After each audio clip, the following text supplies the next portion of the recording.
Put your head down. Stay with me here. Her family wants her gone. You resent this woman. Yes. You said she's like a cockroach. You just can't kill it. But are they ready?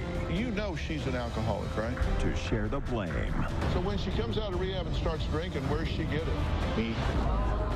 You have no idea how much I want to slap you right now. Let's do it. Have a good show, everybody. Here we go. This is a safe place to talk about hard things. Stand by, Dr. Phil. I'll try to be an emotional compass and point you in the right direction. In 5, 4. I am not giving up on you. Go, Dr. Phil.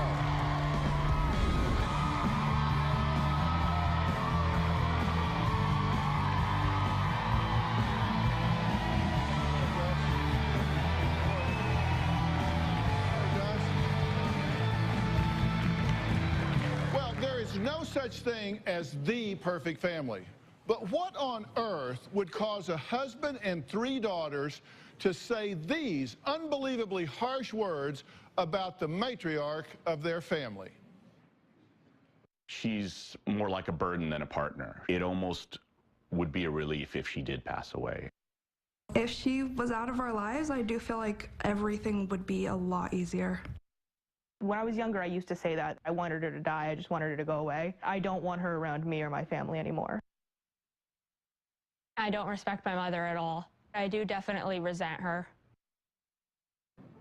So why? I mean, you might understand one feeling that way, but why would 1, 2, 3, 4 feel the same way? What could cause so much venom and hatred? Well, the mother of this family, a suburban housewife, is an admitted alcoholic, who her daughters all say is destroying their father and their entire family. At this point, they all say that life would be better if their mom would just disappear forever. My mom's an alcoholic, and it's really gotten out of hand. My mom drinks every day, all day. My mom's drinking has spiraled so far out of control. I'm not sure that I can even have a relationship with her anymore. I feel disgusted by my mother. I do not speak to my mother anymore. The first time I really noticed that my mom was drinking was when I was 7 years old. My mom was laying on the floor. My mother ended up getting drunk and collapsing, passing out, and throwing up. I remember Autumn was crying, so my dad took us out. I don't think that's something children should have to see. I would definitely classify my mom as a hostile or mean drunk. She becomes a completely different person when she's drinking. My mom chased after me and threatened to burn my face on the stove. A lot of times I'll come in when she's supposedly cooking dinner. I'll end up finding beer cans in one of the cupboards in the kitchen. My mom likes to lock herself in the bathroom to drink. There's a sports drink bottle here, which is not the right color or flavor, so I know she's obviously put something in here. Vodka. My mom's been trying to hide her drinking from me and my sisters. She's drinking more and more lately, and she's been making less promises to get better. I'm sick of listening to her cry. She does this all the time. She makes herself the victim by doing that. I'm mad because I did this to them. I'm mad because I took from them what I did. And how many times we heard the speech, Mom? It might be powerful to the people that are watching this, but to us it means nothing. These are just crocodile tears. My mother's drinking has gone so far that my sisters want to physically hurt her. I witnessed Autumn choke my mother, and Riley punched my mother. I've given her a lot of chances. At a certain point, you can't give anyone any more of yourself. You can't light yourself on fire to keep someone else warm. I think that she could possibly kill herself. She's going down a very dark road. Well, Scott agrees with his little girls and says his wife Linda has become a burden. And he frankly says she's just a cross to bear. My wife's an alcoholic. I feel more like her caretaker than her husband. Linda's drinking is destroying my family. You're snoring, and I can tell. Your voice does sound a little... It's not your teeth, Mother, because you only do it when you're drunk. She's not a fun drunk. She's not a happy drunk. She's an angry drunk. Shut your She is very combative. Linda will say to me, well, now you just pissed me off. I wasn't going to drink today, but now I'm going to, and it's your fault. My wife is not a role model to my daughters at all. She's a non-functioning person. She's more like their roommate that'll occasionally make them something to eat. Drinking my little drink and making it The marriage is in a complete shambles. We're roommates that don't like each other. Thank you, idiot. She's made me feel worthless. You do nothing and you never have. When she's verbally abusive, I just tell her, look, you're being a relentless. I'm trying to help you and you're telling me I'm stupid. One time, I found her on top of our daughter's bunk bed. I shook her, she was unresponsive. I slapped her in the face. She woke up and said, why are you abusing me? At this point in our marriage, she's my cross to bear. You resent this woman. Yes. You want her gone. You want her out of your life. You want her out of your children's lives. Yes. You want this woman gone. Yes. You want her gone. Absolutely. You want her gone. Yeah. But she just hangs in there. You said Right. she's like a cockroach. You just can't kill it.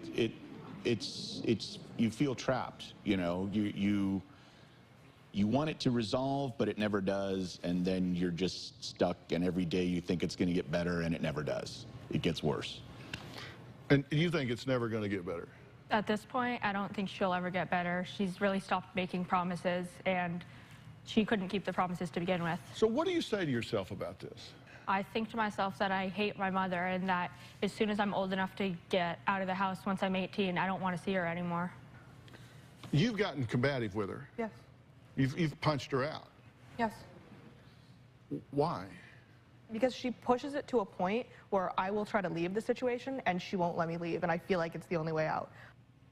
You've tried to get help along the way, but it's gotten to the point, you talked about there was a time when she actually was naked, had a seizure, fell out on the floor, arms and legs shaking, moving. You just stepped over her and laughed, walked away. Ugly, but true, right? Yeah, that's the truth. I guess it's embarrassing to say out loud that I laugh at it, but I don't know what else to do. To you sisters, what do you worry most about what this is doing to the baby of the family? My mom doesn't pay attention to her, and she's a 16-year-old girl and needs her mother. And I don't know, she just doesn't get what she needs from a mom. I have problems with my self-esteem because of the way my mom's treated me, and I kind of question my self-worth too. And what do you say? How do you question yourself? Because I think that if someone like my mother can't even put the effort in to love me and pay attention to me, then no one else out there will. So it's like I'm not really worth anything if my mom can't even find it in her to love me. Well, Linda's here. And she says, and I quote, "Beer is more important than my daughters. Beer is more important than my husband." Take a look. I am absolutely without a doubt an alcoholic. I drink way too much.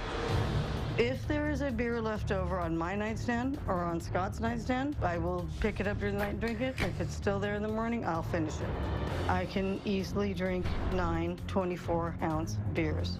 That would be like drinking 18 beers for a regular human being. I have driven after I've been drinking with the kids in the car. I have driven quite buzzed, but who's to say what is and what is unless you're actually tested, right? There are times when I do choose beer over them. No, you're being an angry drunk and you need to sit down and shut up right now. The kids yell at me. I know what I'm doing is wrong, and they're right, and I'm wrong. They have told me if you left, nobody would care. If you died, it wouldn't matter. It'd make things just easier on everybody else. I've not been a great mother. I've never abused them, and I have not put them in harm's way. I've been in hospital for pancreatitis 3 to 4 times. I continue to drink even though I know it can kill me. It's what I use to get through the day when it gets bad, bad, bad. And most of the time lately, it's been bad, bad, bad. Beer is my friend right now. It's what I've got. Well, it may have been bad, bad, bad, but it's about to change, change, change. We're going to meet this mother when we come back.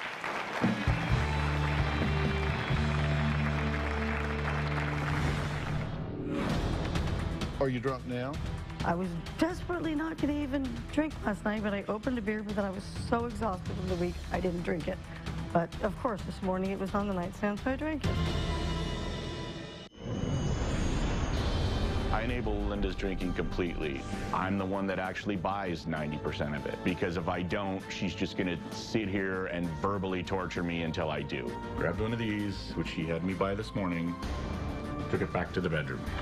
Scott is 100% an enabler. I will say to Scott, let's stop. This is going to kill me. It's going to kill you. If Scott really didn't want me to drink, he wouldn't bring it home. Well, Linda's here, so Linda, come on out and join us now.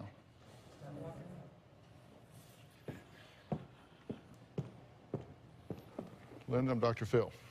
All right. Right here, if you would. Linda, what's your understanding about why we're here today?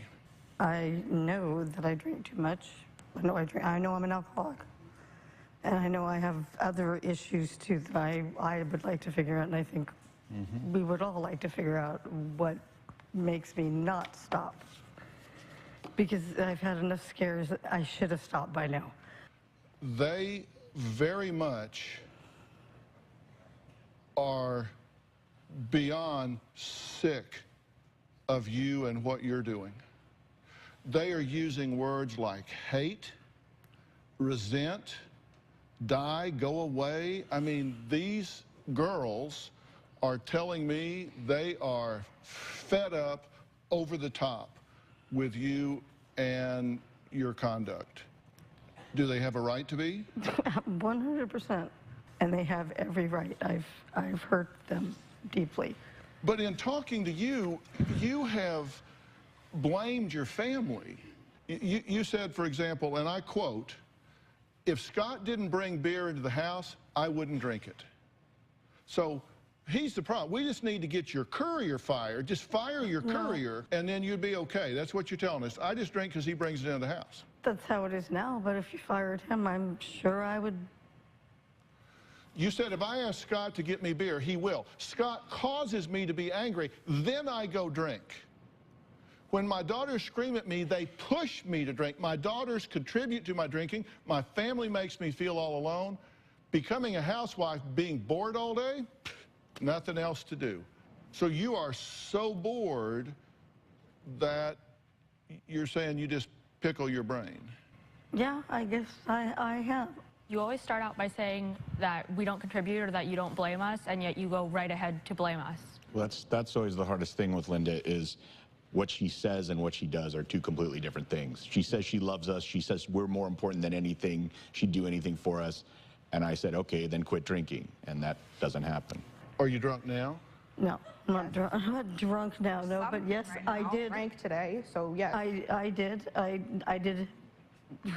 They asked me, did you drink last night? And I said, I was desperately not going to even drink last night, but I opened a beer, but then I was so exhausted from the week, I didn't drink it. But of course, this morning it was on the nightstand, so I drank it.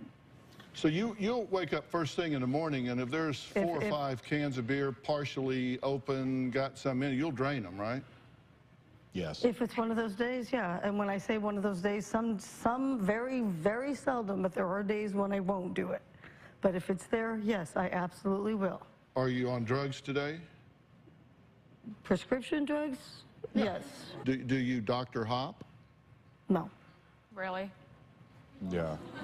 Do I? I've gone to the same doctors for... You quit going to your psychiatrist because he didn't want to give you Xanax anymore. I'm going to him because I don't like him. And you told me to tell my psychiatrist to put me on Xanax so that you could take it. True or false?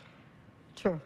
I'm just trying to get to the bottom. Not to overly take it, but just I was scared he was going to take it away from me completely. Not to overly take it. No. Okay. He was going to take me off of it, and it scares me to death to live without it because of my anxiety disorder. You told me to lie to a doctor to get you drugs. Which is a crime, and you're still trying to justify it. You're saying not to overtake it, but if your doctor says you shouldn't be taking it, any amount is overtaking it. You're right. I did do all that. You take Xanax, right? Yes. You take Trazodone. Mm-hmm. Sometimes. You use fentanyl patches? She's been using those for a year, but before that she was on Vicodin and she was on Percocet. On morphine. On morphine. Yeah, they changed it to the fentanyl. And you understand that fentanyl is similar to morphine in how it works, but it's 100 times more potent. didn't realize it was that much, but okay, I believe you if you're telling your doctor I'm not. She doesn't care. It's just to make her feel better, so why would she care? Okay, this gentleman right down here is Dr. Charles Sophie. Let's just talk about the interaction between the alcohol and the drugs she's taking. What's the interactive effect here, doctor? Well, I mean, it's hard to say, but you can tell she's never sober. Every day you've got something in your system. So you're starting with a baseline of drugs and alcohol. You're adding one on top of another. You're layering it. They're bad alone. Together, it's a suicide mission. You're going to shut off your brain. You're not going to breathe. You're going to go into a coma and you're going to die. Whether you want to or not, it's going to happen. Okay, so if somebody drinks to the level of, alcohol toxicity, if it gets to the point that they have alcohol poison or alcohol toxicity, it can shut down the respiratory systems, correct? Correct. What's the chance of that happening if you're pouring that alcohol on top of Xanax and fentanyl? It is gas on a fire. She's basically playing Russian roulette here. Absolutely. Alcohol and drugs mixed together. It's suicide.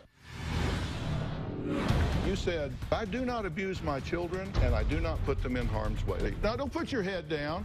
Well, I'm a piece of work, but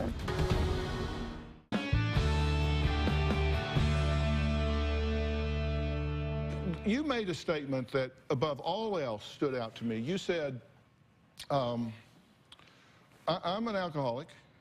I agree, I drink. But I do not abuse my children, and I do not put them in harm's way. That's where you'll draw the line in the sand. yeah. Wow. I made a list. I understand when I said that it would. I made a list. I understand what it. Here's the list that I made of things that either you or your husband or your daughters have said. Do you abuse your children?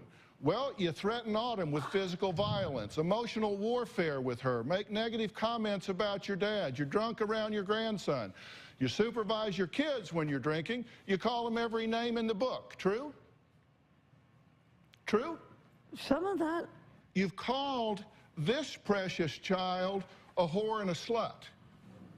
Have I said that to her? Yes, Mom. Maybe you don't Not when I was there. She said it multiple times.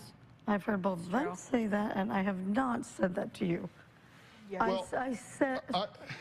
I just wrote the, are you looking at this? You said, I don't abuse him and I don't put him in harm's way. This is a little overwhelming. Let me just organize this for you.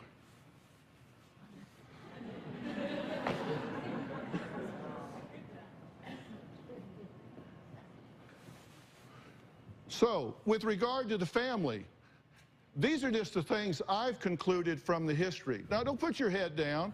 Stay with me here. Stay with me here.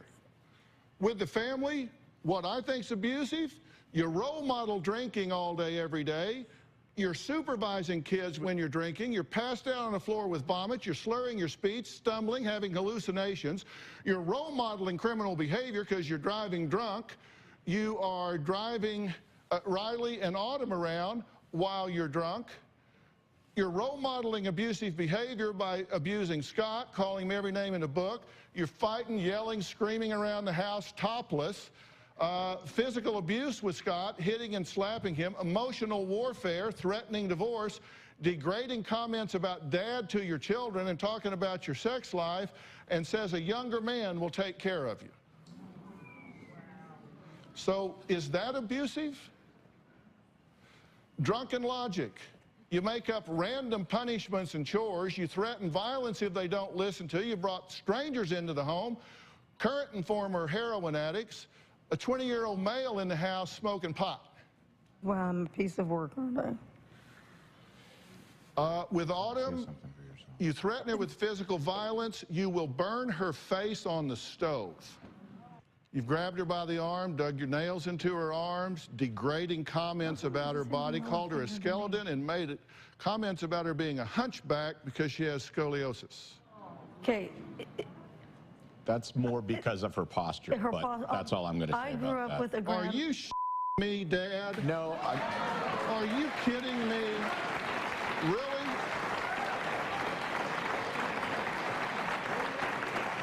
Really? That's where you want to jump in.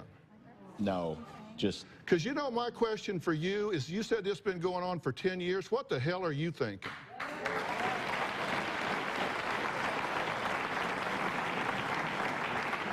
Seriously? Okay. I'm just talking about your statement that I don't abuse my children and I don't put them in harm's way. It's a whole different thing to see it like that. It's a completely whole different thing. Is it kind horrible? Kind of sobering? Is it kind of hideous and horrible? Yeah. You can't change what you don't acknowledge. Linda says she's not the only drunk in their home. She says Scott is a raging alcoholic, and she's tired of her daughters accepting their dad's outrageous drunken behavior and not hers. So maybe this plot thickens. I don't know. We'll be right back.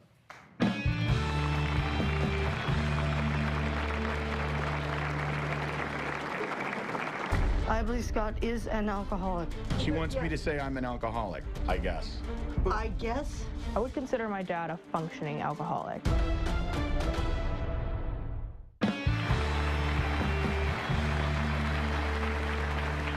Linda says she's not the only parent that should be getting thrown under the bus for excessive drinking. She says her husband is just as much of an alcoholic as she is, but because he's Disneyland dad and the favorite parent, he gets a pass. Lately, I've been drinking a lot more. That's become my tool for dealing with all the stress. I believe Scott is an alcoholic. He can have as many of those big beers as I do, sometimes more. You drink as much as I do. She wants me to say I'm an alcoholic, I guess. I guess? Even though he does drink too much, it doesn't get in the way of his life or his relationship with his family. I would consider my dad a functioning alcoholic. Scott is definitely passed out on the couch, and the girls will carry him into bed. Riley and Autumn accept Scott's drinking, but not mine. When my dad drinks, he doesn't hurt the whole family. He doesn't cause these arguments. He has control over it. When she drinks, it's all the time, and she just ends up hurting everyone around her. If he wants to relax with a couple beers at the end of the night, I don't have a problem with that. If I feel like I had a real partner and we had a healthy marriage, I would not rely on alcohol anywhere near as much as I do. You were gonna just try to make me look like the only one. I'm not. He's the sole provider of the family. I'm probably gonna be dead in 2 years anyway. If he dies, what have they got? Well, Scott, what do you say? You got a problem with alcohol? Well, if you have to, what's the old saying? If you have to ask yourself that question, the answer is probably yes. I drink too much, and the thought of never getting to enjoy a beer again scares me, so yes. The thing that she said that I took from that is that I do drink as much as her, but I have 100 pounds on her. Well, she drinks 18 beers a day. Yeah. And you drink as much as she does? Not every day. We're talking 18 beers a day, 234 ounces a day is what it calculates to. And so I calculated, with Dr. Sophie's help, the blood alcohol level that she would be running at when she does that much drinking. And with her weight and that much beer, she would be running between 0.30 and 0.35 blood alcohol content. At 0.35, you are at risk for the onset of coma, possible death from respiratory arrest. It's the level of surgical anesthesia. Do you have hallucinations? Do you see your dead father? You have, yes. I did one time. I ask you why you've allowed this to go on for 10 years. Have you been drunk for 10 years? No.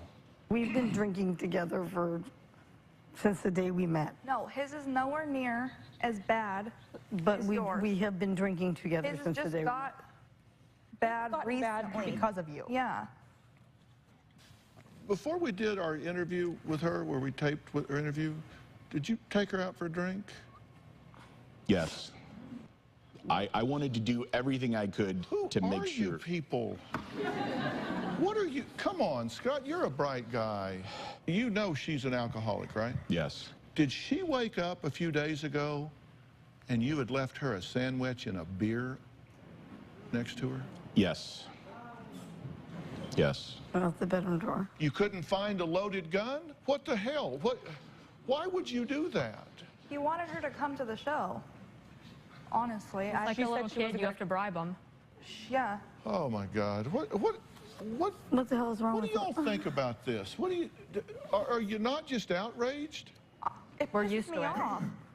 She's used to it, which is sad. It's really sad.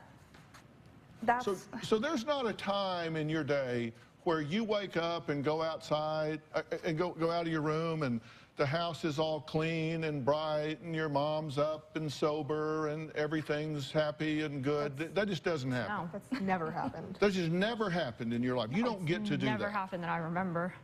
Maybe when I was like a baby, but not in the past 10 years. Or when you guys were little. That was we the were only time babies? I when we were held little. myself together. I guess it was before everything went bad, and I did do everything for them. Nobody seems because to you remember worked. that though. Like, but they say do you they consider don't. yourself high right now? No, I feel normal right now. That's just. Her regular is high. Because Yes, she's But on how much? I How guess- much have you had to drink today? No kidding. no kidding, I had the leftover from the one that I opened last night, and then I opened another one this morning, and I didn't finish it. We actually left here in the hotel, believe it or not, which is a miracle for us. Are you on a fentanyl patch? It's on always. You're always on. It's something. So you're it's always on something, morphine. Yeah. something you wear all the time. Oh. It's not funny. Do you miss having a mother? I don't really remember her being that much of a mother, but there has been times when she's sober for small, maybe a month at a time, and it is nicer. It's nice to know that there's someone that you can actually count on that will care about you, so I do miss that. That kills me. I don't know what to do. Well, it doesn't kill you enough to have done something about it 10 years ago, or 9 years ago, or 8 years ago, or 7 years ago, or 6, 5, 4, 3, 2. He sent her to rehab before. Yeah. All right, next, Linda points to a horrific night 10 years ago that she believes led to her using alcohol as a way to numb her pain. Her daughters say, that excuse has run its course. We'll talk about that after the break.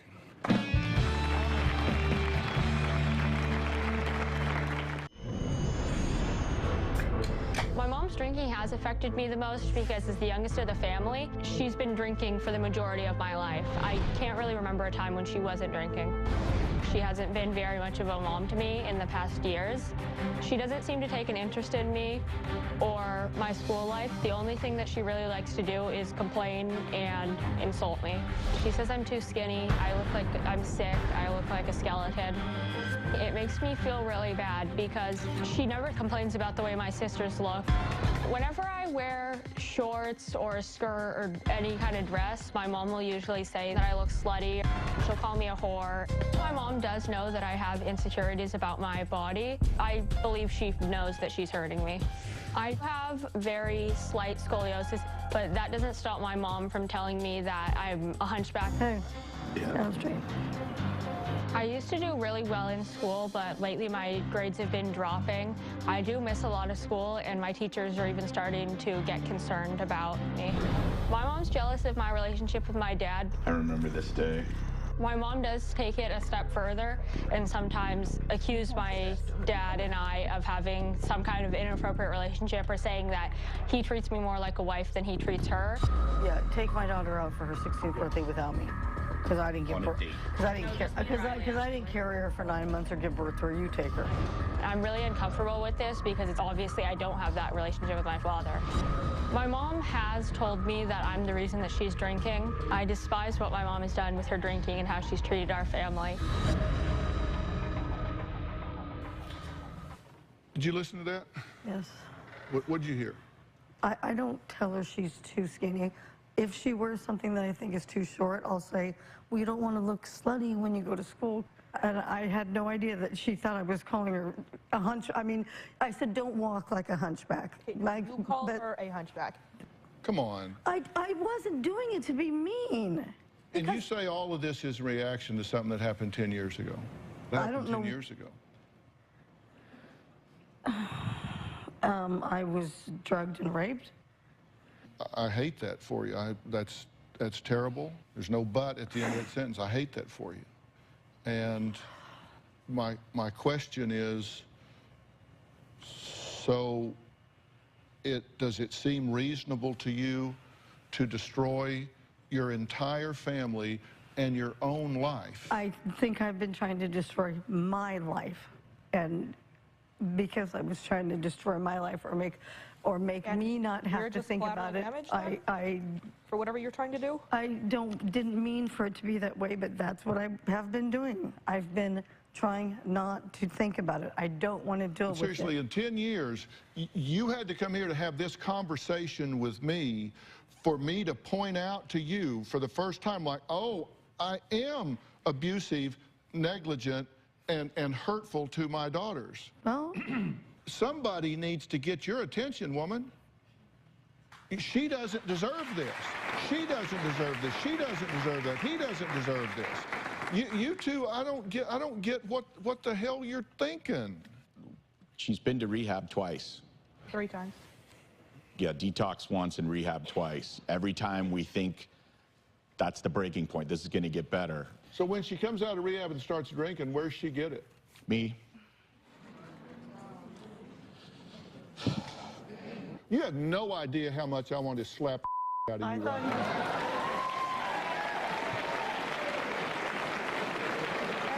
And I'm going to tell you why. I'm going to tell you why. Because I grew up in an alcoholic home.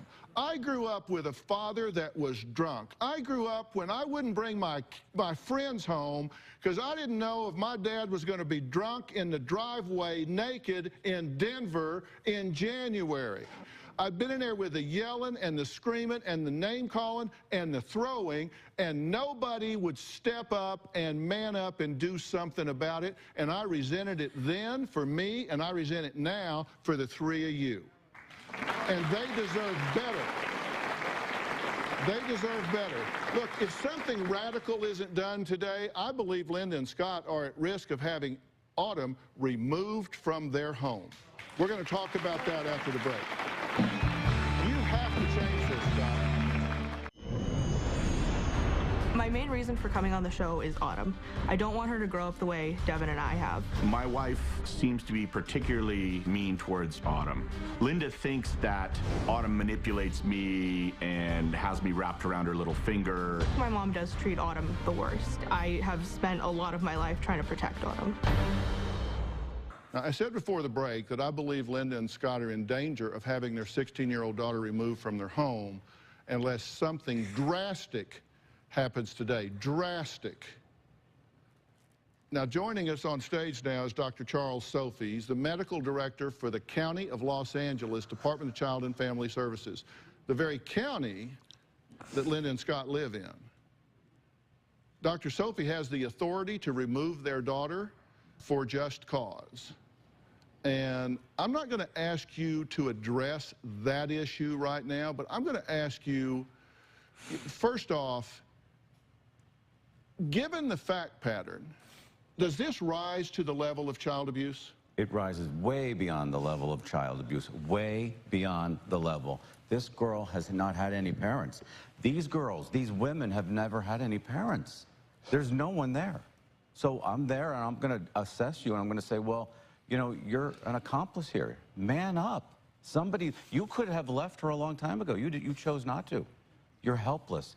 I'm a coward. I am a coward because I haven't stood up to her. I'm a coward because I haven't changed anything. I'm a coward because I haven't changed myself. But sometimes I feel overwhelmed. I still love her. I still care for her. I don't want to leave her in a shelter somewhere and just drive away. But nobody's asking you to do that. We know you love her. They love her, but they're angry at her. They're going to go out and find husbands that are like you, and you're going to hate them. You're going to hate your son-in-laws because they're weak. Is that what you want? No. You want them guided by weak men in their life? No. That's what they're going to pick if you don't change this. I didn't man up. You're right. Does she deserve better? She deserves 100 times better. Does she deserve better? Does she deserve better? They all do. This situation needs a hero. Yep.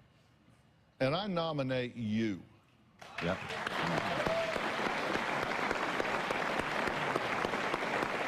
I do. I nominate you. She needs to get better once and for all. What you need, in my opinion, is not just detox, not just an addiction. You need to be in a dual diagnosis treatment center, meaning that you need to deal with this addiction over here, and you can't just stop what you're on right now or it will kill you. Right. You can't stop without medical supervision. Okay, so that needs to happen, and it needs to be a dual diagnosis treatment center that will deal with the addiction and will deal with the mental illness processes that are ongoing with you at the same time, so all of this is resolved at once. When we come back, I'm going to put some verbs in my sentences and tell you what we need to do here.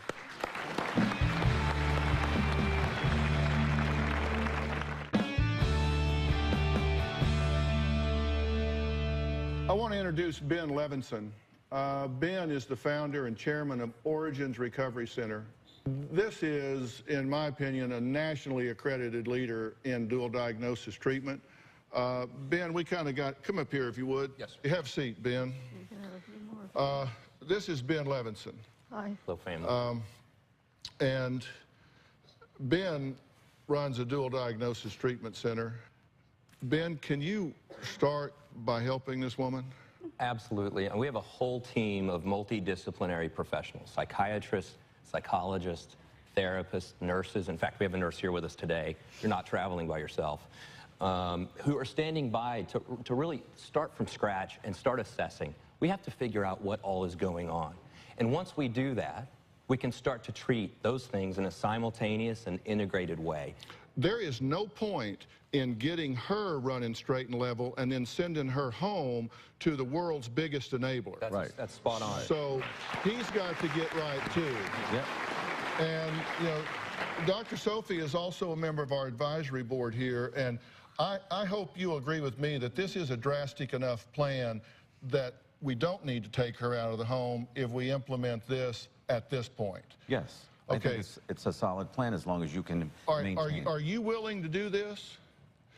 And you got work to do while she is there. Yes. Yep. Yes, I do. Deal? Yes. Joining us is Carrie Caution, who is the CEO of Action Family Counseling, which provides a multidisciplinary approach to address all the aspects of individuals' mental health and well-being. Now, they provide intensive outpatient services and 24-hour residential care. And Carrie, yeah, we got a lot going on with this family here, right? You know, I was listening to what Autumn said, and she said what I want most is for my mother to go and get sober so that we can have a normal life. Let me tell you something, Scott, we can't have a normal life here until everybody changes. Well, you have to be sober. So they have to be better. Listen, I'm bringing a lot of resources to bear here. You know, I don't think I do 8-minute cures up here. I give people a wake-up call, point them down the right road. You're never going to have a better chance to turn this family around than right now. I'm going to switch gears for a minute and tell you the best chance to score big in the romance department come this Saturday. If you're a husband or a boyfriend that's forgotten Valentine's Day in the past, you know there is hell to pay if flowers, chocolate, or at the very least a card is not produced. Not that I have ever forgotten this, right? Have I ever forgotten Valentine's Day? You have never forgotten Valentine's Day, sweetheart. Thanks to me. I haven't?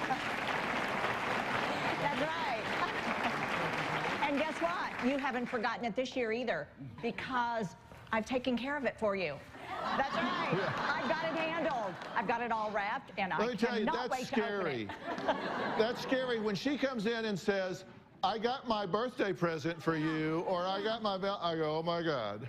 I got it. I wrapped it. Can't wait to open it. That's right. And you know what? Valentine's Day is just 2 days away, and I do have just the thing to help all the confused and romantically challenged men hit it out of the park this weekend. I put together all you need for your special someone for a perfect day of pampering. First, there's the 30-day kit of my McGraw Revelation skincare line, and then I'm going to throw in the Jewel Drops retinol and my overnight mask.